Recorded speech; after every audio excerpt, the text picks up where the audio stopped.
Let's continue this chapter on rigid body equilibrium. So sometimes you want to analyze something that's kind of complicated, a machine or a structure. So you could have something that looks like this. There you go, and there you go. And then it'll look like this with a pin, and it'll have some sort of load on it. It's not too complicated, but it's complicated. And you might only be interested in this piece. Like your job is design that piece, or you might only be interested in this piece here, the green piece. Well, if you want to analyze just a piece, this is where our little free body diagram instructions work.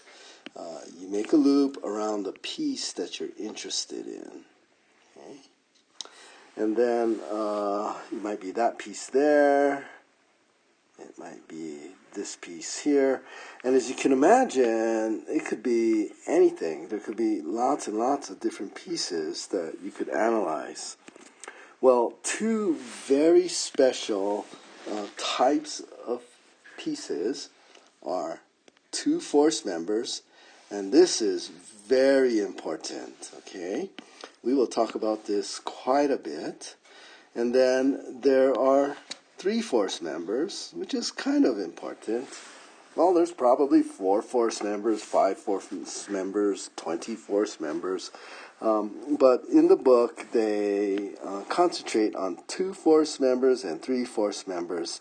And of these two, this one, 2 force members, is especially important. Okay, so there are many other types of members, but it is this 2 force member that we're really interested in, and we're kind of interested in this 3 force member. So let's talk about this 2 force member.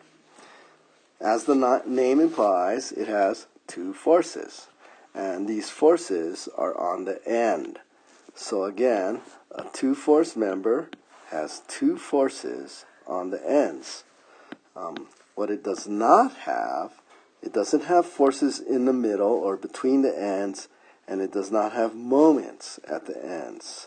So if you're to draw one of these 2 force members, there's a member, here's a member, here's a member. The key thing is that you just have a force on one end and a force on the other end. Nothing else. Okay, that would be the definition of a 2 force member.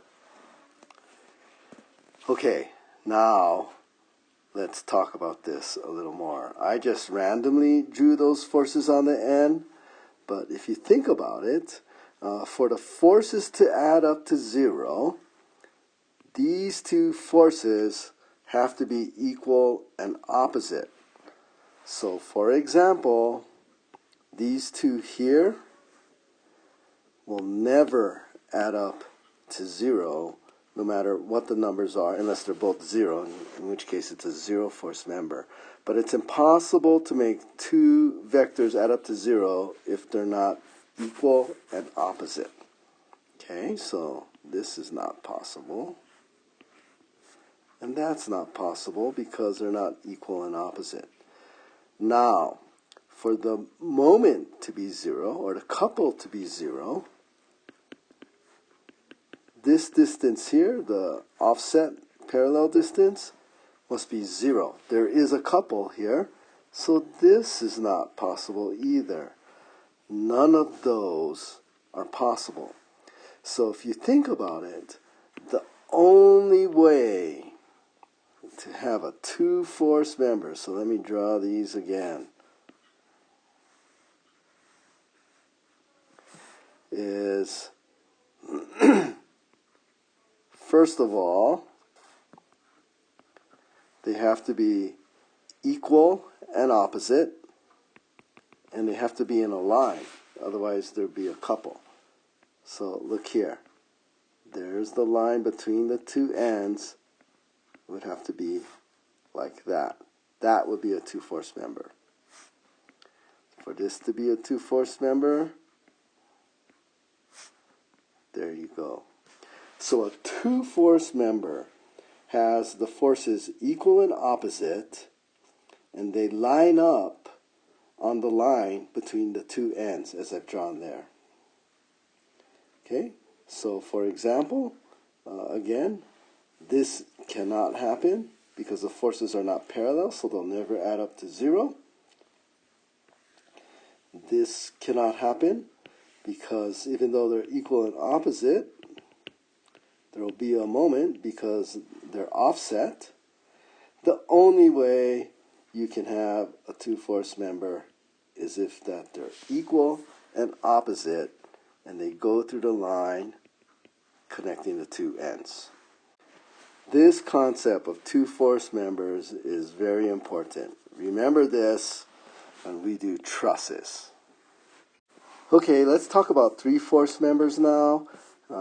This is not as vital as a two-force member.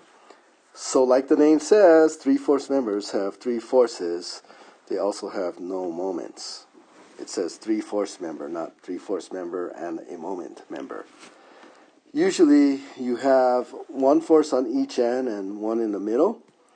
And for the moments to be 0, if you have three forces in general, for there to be no moments, this third force has to aim right through that point. They have to all go through the same point, and the word we use for that is concurrent. Another way the forces can be 0 is if they're parallel. This is all a bit esoteric, but it's in the book, so let's go through it. This is an example of a three-force member where all the forces are concurrent. There you go. They all meet here at point O. And this is a system where it's three-force members, and they're all parallel. And if you calculate these forces just right, the moment will also equal 0. In fact, we do this problem quite a bit.